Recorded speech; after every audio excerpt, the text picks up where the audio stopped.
सैफ हल्ला प्रकरणात कोर्टाकडून आंतरराष्ट्रीय पातळीवरच्या कटाचा संशय व्यक्त। आरोपी बांगलादेशी असल्यामुळे आंतरराष्ट्रीय कटाचा संशय नाकारता येत नाही, कोर्टाचं निरीक्षण। सैफवरील हल्ल्याप्रकरणी आरोपी मोहम्मद शहजादला 5 दिवसांची पोलीस कोठडी। गुन्ह्याची गंभीरता पाहता आणि तपास प्राथमिक टप्प्यात असल्यानं कोर्टाकडून आरोपीला पोलीस कोठडी। सैफवर हल्ला करणारे आरोपी मोहम्मद शहजादकडे बांगलादेशची कागदपत्र। आरोपी 6 महिन्यांपूर्वी मुंबईत आला। विजयदास नावानं वास्तव्य करत असल्याची मुंबई पोलिसांची माहिती। आरोपी मोहम्मद शहजाद बांगलादेशी असल्याचं अजून सिद्ध झालं नाही। आरोपी 7 वर्षापासून मुंबईत राहतोय, आरोपीच्या वकिलाचा दावा। सैफवर हल्ला करणारा आरोपी बांगलादेशला पळण्याच्या तयारीत होता। हल्ला प्रकरणानंतर आरोपी मोहम्मद शहजाद घाबरल्याची माहिती। सैफ अली खानवर हल्ला करणाऱ्या आरोपीला ठाण्यातून अटक। ठाण्याच्या कासारवडवली भागात मुंबई पोलिसांचं मोठं ऑपरेशन। गुन्हे शाखा आणि वांद्रे पोलिसांची संयुक्त कारवाई।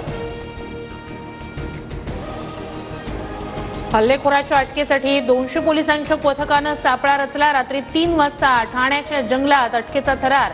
अंगावर झाडाची पानं आणि गवत पांघरून आरोपी लपला होता। ठाण्याच्या लेबर कॅम्पमध्ये रात्रभर अटकेचं ऑपरेशन। व्हिडिओ TV9च्या हाती। मध्यरात्री लेबर कॅम्पमध्ये पोलिसांकडून चौकशी। पहाटेचा शपथविधी हे षडयंत्र होतं। दादांच्या पाया पडून षडयंत्र असल्याचं सांगितलं। दादांना पक्षातून काढण्यासाठी षडयंत्र सुरू झालं होतं। शिर्डीतल्या भाषणात धनंजय मुंडेंचा दावा। जनमानसात प्रतिमा खराब असणाऱ्यांना पक्षात घेतलं जाणार नाही। कोणी दोषी आढळल्यास सरळ हकालपट्टी करणार। अजित पवारांचा नेत्यांसह कार्यकर्त्यांना इशारा। मला टार्गेट करण्यासाठी काही लोक काम करतायत। देशमुखांच्या हत्येचं समर्थन कुणीच करू शकत नाही। हत्या करणाऱ्यांना फाशीवर लटकवलं पाहिजे। शिर्डीतील राष्ट्रवादीच्या शिबिरात धनंजय मुंडेंचं वक्तव्य।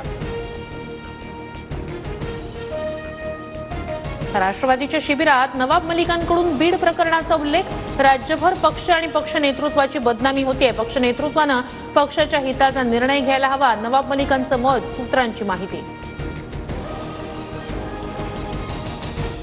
गोंदिया विधानसभा मतदारसंघात काँग्रेसला धक्का। नाना पटोलेंचे खंदे समर्थक आणि जिल्हा काँग्रेसचे महासचिव नीलम हलमारे भाजपमध्ये।